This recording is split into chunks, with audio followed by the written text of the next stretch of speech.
This is Tim Bryce with my column titled, What Makes Us Smile? There hasn't been a lot to smile about lately. Our economy is still fragile, we're awash in debt, and the tensions in the country are reminiscent of the time prior to Lincoln's ascent to the presidency. The media paints a dark image of business, our country, and the world in general. This caused me to consider what makes us smile in the first place. If we understood it better, perhaps we can find a way to elevate our spirits. In thinking about this, I identified 7 areas that cause us to smile. Number 1, the accomplishments and antics of our family and friends. For example, parents watch their offspring in the classroom, athletic fields, and creative arts. When a child brings home a good report card, a trophy, or have performed well in a recital, parents beam with pride. Harmless mischief also brings a smile to their faces. The success of family and friends always cheers us up, but their failures and tragedies sadden us as well. Second, closely related is the concept of achievement and recognition. Winning a game, solving a puzzle, or answering a trivia question can be very rewarding to the psyche. We get the same feeling when we perform a job masterfully or watch someone who knows what they are doing and delivers a fine work product. For such situations, a compliment can stroke the ego, be it applause or a simple pat on the back with the exclamation, "Well done." We also experience triumph when we close a sale, teach a course, or produce something others thought impossible. Being recognized for something you did can make a person feel special. I have a friend who took a dozen women, including his wife, on a local boat trip.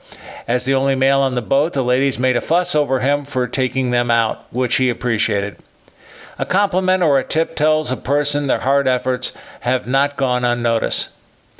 Number 3, something that brings back a fond memory, be it an old song, a voice from our past, discovering some memorabilia, or revisiting an old stomping ground. Seeing an old friend or schoolmate from our past is a sure way to bring a smile to our face, or perhaps nothing more than a note or email from the person. It means you are remembered and hold a special place in their heart. Number 4, interpersonal relations. Simple companionship is rewarding as you share the same interests with someone as opposed to observing them alone. Social and fraternal relations are likewise important, where we can meet and discuss subjects of mutual interest. Exchanging pleasantries with people we meet during the day can pick up the spirits of another.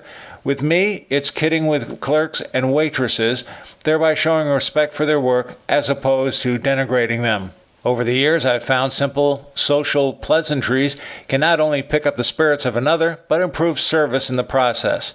I guess it goes back to the old proverb, you can catch more flies with honey than with vinegar. Number 5 is nature. Time and again, I have seen people marvel at God's creations, be it the Grand Canyon, Alaska, watching a bald eagle swoop down to catch a fish, or see a bear or moose for the first time in the wild. Number 6, food. This has to go into a category by itself. I have seen the smell and appearance of food change the deportment of the crankiest person. The smell of such things as an oven-roasted turkey, a pot roast, a cake, or a simple bowl of chili can put a smile on anyone's face. Want to see someone quickly change their disposition? Just ask them about their favorite restaurants and ask what was so special about the food. And finally, number 7, humor and entertainment. A good joke, a fine musical performance, or a good motion picture can make us happy.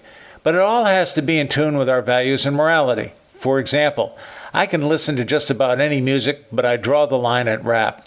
As to jokes, because of our politically correct culture, I haven't heard a good one in years. However, I have quite a repertoire of jokes from 40 years ago.